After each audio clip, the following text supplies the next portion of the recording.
नमस्कार। मैं जयश्री नागौरी आज आपको द्वादश ज्योतिर्लिंग में से षष्ठम ज्योतिर्लिंग भीमाशंकर की बात बता रही हूँ। भारत में भीमाशंकर ज्योतिर्लिंग दो जगह पर है, ऐसा कहते हैं। एक महाराष्ट्र में पुणे जिले में है और दूसरा आसाम में कामरूप प्रदेश में है। पहले मैं आपको महाराष्ट्र के भीमाशंकर ज्योतिर्लिंग की बात कह रही हूँ। महाराष्ट्र में सह्याद्री पर्वत पर भीमा नदी के पास भीमाशंकर ज्योतिर्लिंग है। वहाँ पूना, कर्जत या तो नासिक रेलवे स्टेशन से जा सकते हैं। कर्जत रेलवे स्टेशन से 28 किलोमीटर दूर है, कोई भी व्हीकल में जा सकते हैं। भीमाशंकर की बात ऐसी है, भगवान शंकर ने त्रिपुरासुर का वध करके यहाँ आराम करने के लिए रुके थे। तब यहाँ सह्याद्री पर्वत पर भीमक नाम के राजा तप कर रहे थे। भीमक राजा की उग्र तपस्या से भगवान प्रसन्न हुए, उनको दर्शन दिया और राजा की विनती मानकर भगवान ने लोकहित में यहाँ ज्योति स्वरूप में वास किया। इसलिए ये भीमाशंकर ज्योतिर्लिंग कहा जाता है। ऐसे आसाम का भीमाशंकर गौहती रेलवे स्टेशन से 29 किलोमीटर दूर है।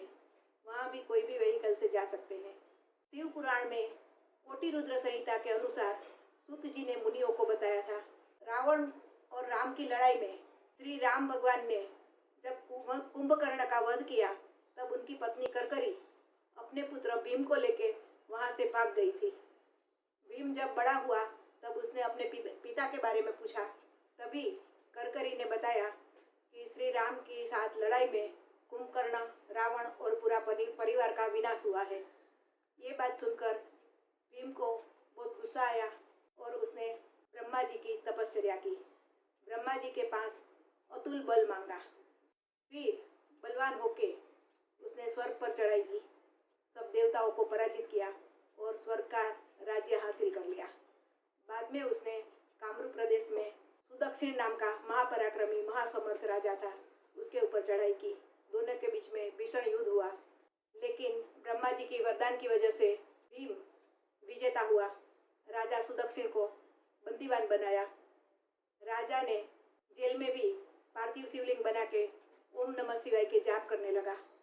उसकी पत्नी दक्षिणा भी साथ में शंकर भगवान की उपासना कर रही थी। भीम खुद को भगवान समझता था, इसलिए भीम को गुस्सा आया। उसने शिवलिंग पर प्रहार करना चाहा। तब भगवान शिवलिंग में से प्रकट हुए। उन्होंने अपने पिनाक से और त्रिशूल से सब राक्षसों पर प्रहार किया। अपनी क्रोधाग्नि से भीम को और सब राक्षसों को भस्म कर दिया। पूरा जंगल सब जलने लगा। जंगल में रहने वाले सब राक्षस भी जल के भस्म हो गए। ये भस्म औषधि के रूप में भी उपयोगी हो रही है।